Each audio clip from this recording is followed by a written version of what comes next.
मुख्य सचिव सुधांश पंत जेडीए पहुंचे हैं। मुख्य भवन में निरीक्षण का दौर लगातार जारी है, लेकिन सबसे पहले वो मुख्य भवन पहुंचे, वहां का निरीक्षण किया और वहां की तस्वीरें हम आपको लगातार दिखा रहे हैं। हमारे एसोसिएट एडिटर अभिषेक श्रीवास्तव भी लगातार हमारे साथ बने हुए हमें जानकारी दे रहे हैं कि इतना महत्वपूर्ण है क्योंकि मुख्य सचिव बनने के बाद ही उनका तीसरी बार का दौरा है जब वो निरीक्षण के लिए पहुंचे हैं। पहली दफा वो निरीक्षण के लिए पहुंचे थे, उसके बाद भी आज जब वो पहुंचे तो कुछ सुधार उन्हें नजर आए थे, क्योंकि शुरुआती दौर में जो खामियां नजर आई उसके बाद जब वो दूसरी बार पहुंचे तब कुछ सुधार उसमें नजर आए। लेकिन अब ये महत्वपूर्ण दौरा तीसरी बार एक बार फिर से जेडीए पहुंचे, क्या कुछ उन्हें नजर आया, अभी क्या कुछ चल रहा है, ये जानकारी लेंगे। हमारे सहयोगी एसोसिएट एडिटर अभिषेक श्रीवास्तव लगातार हमारे साथ बने हुए हैं। अभिषेक, एक बार फिर से जरा जानकारी दीजिए, क्योंकि लगातार हमें आप तस्वीरें दिखा रहे हैं, जानकारी दे रहे हैं, अभी क्या कुछ चल रहा है।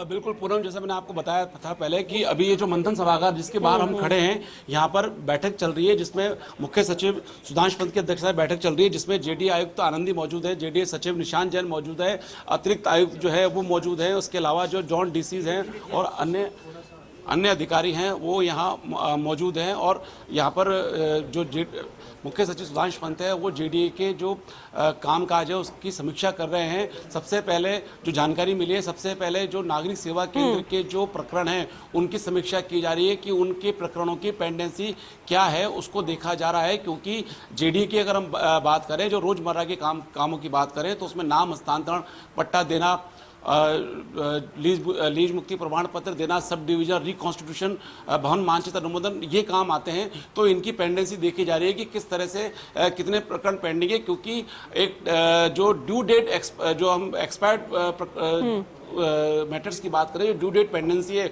वो ड्यू डेट पेंडेंसी एक समय बहुत ज़्यादा थी, करीब 1000 के आसपास थी। उसको हालांकि पिछले दिनों कम किया गया है, उसको काफ़ी कम किया गया है। तो ये भी देखा जा रहा है कि किस तरह से कम किया गया है, क्योंकि सवाल इसमें ये भी उठता है कि ड्यू डेट पेंडेंसी भले ही कम हो गई हो, लेकिन क्या वाकई जो पेंडेंसी कम हुई है तो उसका क्या उचित निस्तारण किया गया है, तो ये भी कई बार सवाल उठते हैं। तो इसी को देखा जा रहा है। इसके अलावा जो सुधांश पंत है वो ये भी देख रहे हैं कि राजकाज में जो ई फाइलिंग प्रोसेस है, क्योंकि जेडीए ने पिछले महीने भर पहले ये प्रोसेस शुरू किया है कि जितनी भी फाइलें हैं उनको ऑनलाइन किया जा रहा है, उनको स्कैन करके ऑनलाइन किया जा रहा है, ताकि जो फाइलों के गुमने की जो घटनाएं सामने आती है या फाइलों में से महत्वपूर्ण दस्तावेज गायब होने की जो घटनाएं सामने आती है उनसे निजात मिले, तो वो भी काम चल रहा है। तो उसके बारे में भी, ई फाइलिंग के बारे में भी जो मुख्य सचिव सुधांश पंत है उनको बताया जा रहा है।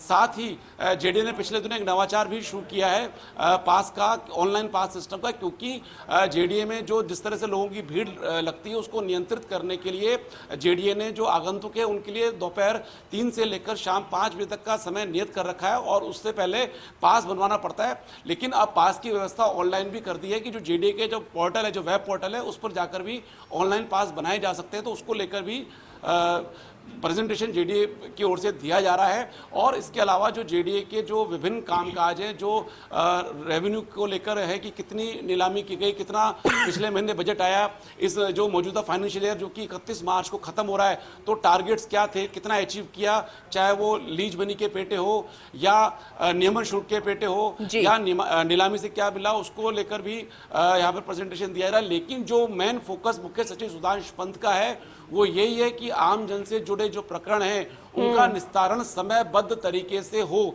तो क्या, ताकि लोग यहाँ पर बेवजह यहाँ पर नहीं आए। और ये भी कोशिश की जा रही है कि जो विभिन्न प्रकरण हैं उनको ऑनलाइन किया जाए, कि लोगों को यहाँ आना ही नहीं पड़े और आवेदन ऑनलाइन हो जाए, उसके लेकर निस्तारण तक की प्रक्रिया को ऑनलाइन किया जाए।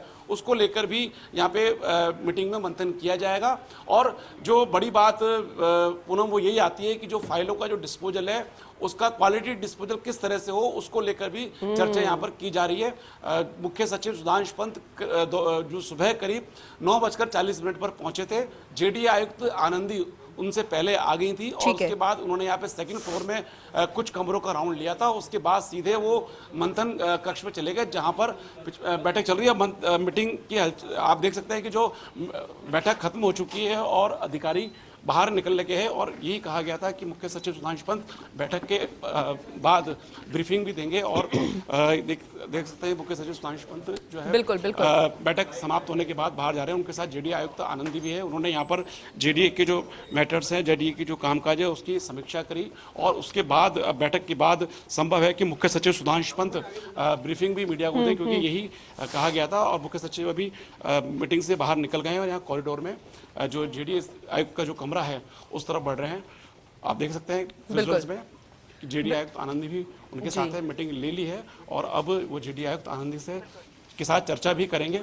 और अभी करीब आधे पौन घंटे ये मीटिंग चली है, जिसमें तमाम जो जेडीए से जुड़े विभिन्न पहलू हैं उनकी जानकारी दी गई, उनके बारे में बात की गई। और जेडीए सचिव निशांत जैन भी मीटिंग में मौजूद थे, वो भी अब जो जेडीए आयुक्त आनंदी का कमरा है उसमें है। अब यहाँ पे 3 अधिकारी मौजूद हैं जो कि चर्चा कर रहे हैं। संभव है कि इस बैठक के बाद बैठक में क्या रहा, मुख्य सचिव सुधांशु पंत ने क्या फीडबैक लिया और पहले से स्थिति कितनी बेहतर हुई, इसको लेकर ये संभव है। ठीक है, जैसे कि आपने बोला अभिषेक, क्योंकि मीडिया के सामने ब्रीफिंग देंगे तभी सब कुछ साफ हो पाएगा, क्योंकि अभी जिस तरीके से मंथन हुआ, फिर अलग से तीनों महत्वपूर्ण अधिकारी जो है वो बातचीत कर रहे हैं, ये बेहद खास तस्वीरें हम दर्शकों को बता रहे हैं। इससे समझ में आता है कितनी गंभीरता है मुख्य सचिव से लेकर जेडी से लेकर तमाम अन्य अधिकारियों की। लेकिन अभिषेक अब लगातार हर एक एंगल पर कवर करते आ रहे हैं। अगर हम जेडी की भी बात करें और हर निरीक्षण के बाद भी आपने सुधार को भी देखा, उन खामियों को भी देखा, आपको क्या लगता है इस बार के निरीक्षण के दौरान क्या कुछ नजर आया होगा मुख्य सचिव को?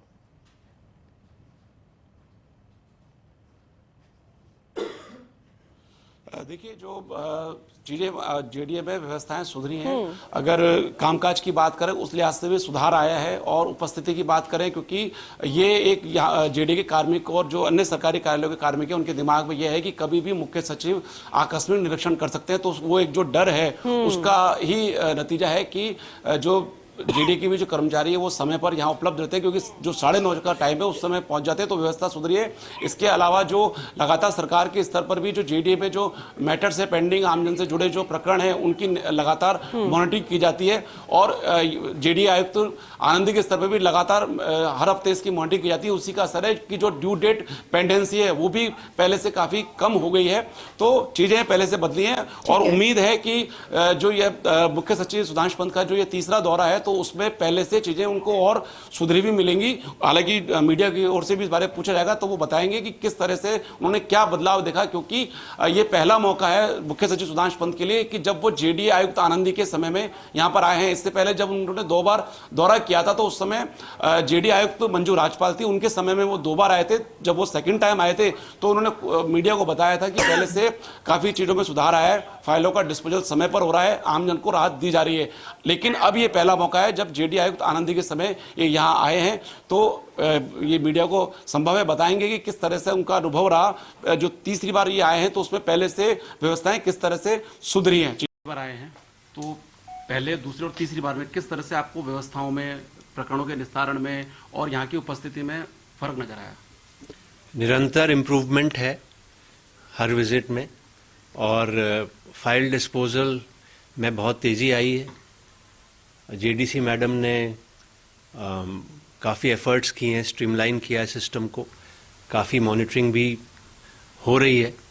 जो आमजन से संबंधित कार्य हैं, पट्टे के हैं, सब डिवीज़न के हैं, एमैल्गमेशन के हैं और इस तरह के काम जो सीसीसी के माध्यम से होते हैं, तो कुल मिलाकर मुझे ओवरऑल इम्प्रूवमेंट नज़र आया।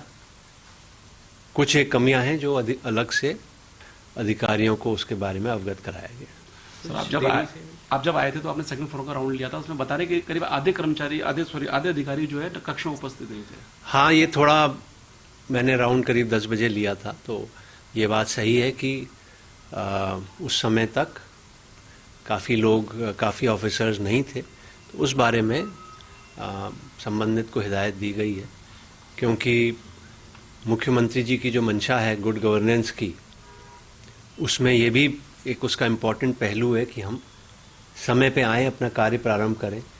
क्योंकि यदि समय पे आते हैं तो कार्य निष्पादन भी अधिक होता है और आमजन के जुड़ी समस्याओं का भी निराकरण हो सकता है। तो वो भी एक पहलू है पंक्चुअलिटी का, जिस पे अभी और सुधार की गुंजाइश है। सर, ड्यू डेट पेंडेंसी जो करीब पहले कभी 1000 में होती थी वो काफ़ी कम हो गई है, लेकिन उसके अलावा गुड क्वालिटी डिस्पोजल उसको लेकर क्या बात है? मुझे ऐसा लगता है कि जेडीसी मैडम और पूरी टीम काफ़ी इस बारे में काफ़ी सजग हैं, निरंतर प्रयास भी कर रहे हैं और गुड गवर्नेंस जो है उसको स्थापित कर रहे हैं। आपने स्वयं कहा पेंडेंसी बहुत कम हो गई है, पहले के मुकाबले 10% लेवल पे आ गई है, जो बहुत ही उल्लेखनीय कार्य है। जेडीए सरकार की बहुत महत्वपूर्ण संस्था है, तो यहाँ पर इस तरह से अगर अच्छा कार्य होगा तो उसका लाभ सभी को। सर जेडीसी के लेवल पे भी रैंडमली फाइलों के डिस्पोजल की चेकिंग की जाती है कि फाइल का डिस्पोजल किस तरह से हो रहा है, रैंडमली चेक करती है मैडम। इसीलिए मैडम हमारे बहुत बेहतरीन अफसरों में हैं और सरकार को पूरी उम्मीद है कि उनकी लीडरशिप में जेडीए में भविष्य में और अच्छे काम होंगे। सर एक सरकार जीरो टॉलरेंस की नीति पर काम कर रही है, जेजेएम में 150 से ज़्यादा इंजीनियर्स को नोटिस थमाए गए हैं, तो क्या लगता है आने वाले दिनों में बड़ी कार्रवाई हो सकती है जल जीवन मिशन घोटाले में? इस बारे में आपको जो संबंधित विभाग हैं वही ज़्यादा जानकारी दे पाएंगे।